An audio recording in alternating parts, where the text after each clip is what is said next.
G'day, I'm Kevin Young. I'm Australia's most successful property investor, but I started out poor, and I'm constantly being asked, how do you do it? How do you get there? You ask me, I'll give you the solutions. Between us, we'll make you wealthy.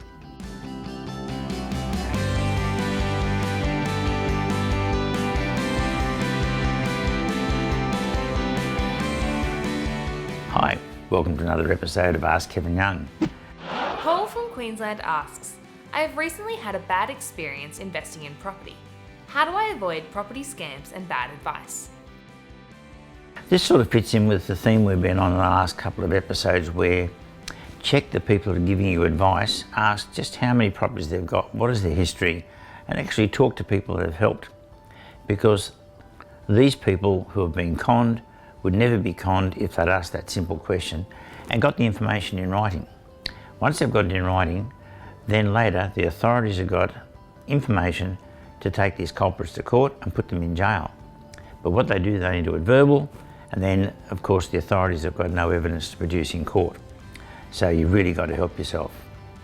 Now, about 6 weeks ago, two of our club members I met down in Victoria had been fleeced by this mob. They were retired, their first year in retirement. They were going to drive around Australia. They got up as far as Emerald to see their investment property, to find that in fact no property, just a slab on the ground. They were distraught. They went to a solicitor who charged them $2,500 to tell them there was nothing that they could do, that the mob had gone broke, they couldn't chase the salesman, they didn't have any rights, and they were distraught. That was the end of their retirement. However, we come up with a solution. So follow me and we'll tell you the solution. That's why we say we'll own, protect buyers. So even though these people hadn't bought through the club, we still protect people.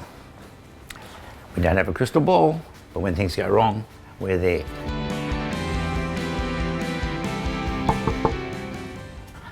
G'day, Chris. How are you? Good, mate, good. Just going to have a bit of a chat with you about Henry and Marie Schneider. Mate, this morning in the papers, homeowners being fleeced, they're paying a lot of money for houses in the country, only to find when they went there, there's no houses. So it reminded me that we had Henry and Marie Schneider. Saw me in Victoria, very distraught that they'd been taken for $450,000, which was going to be money they were going to use in their retirement. They'd been to a solicitor, $2,500 later, the solicitor said nothing you can do. So they came up here and I said, you could wave a magic wand. So what did you do for them? Well, I don't know about a magic wand, but sometimes it's not what you know, Kevin, it's who you know. And so having been around some nearly 40 years in business, you build up some good contacts along the way. And what I was able to do was very quickly establish that the cost of them trying to litigate this would be quite enormous. They're in that retirement phase now, reluctant and probably not capable of going and risking large amounts of money on litigation when they don't know the outcome. And the stress. Yeah. So it was quite simple. I was able to, through my contacts, refer them to one of the senior members of the Queensland Police Service in the fraud squad. That's an area that I volunteer to a committee with on occasion. So through those contacts I was able to use that for them. And in addition to that, I was able to refer them to someone very senior in the Queensland Building and Construction Commission, better known as QBCC. So we were able to take a few shortcuts. So these are some of the benefits, I guess, of being associated with the Property Club, is that we have access to different things. But one of the points that needs to be made here, Kevin, about this is that this organisation that you were referring to earlier has gone around and fleeced these people, not only these people but many other people, because it's quite simply people doing deals on blocks of land and entering into construction contracts and expecting the buyer to enter into the contract to settle the land and then enter into a progress payment program on the house. And the reality is that ought to be a red flag to anyone. You know, with the Property Club, I understand that we don't support that sort of behaviour.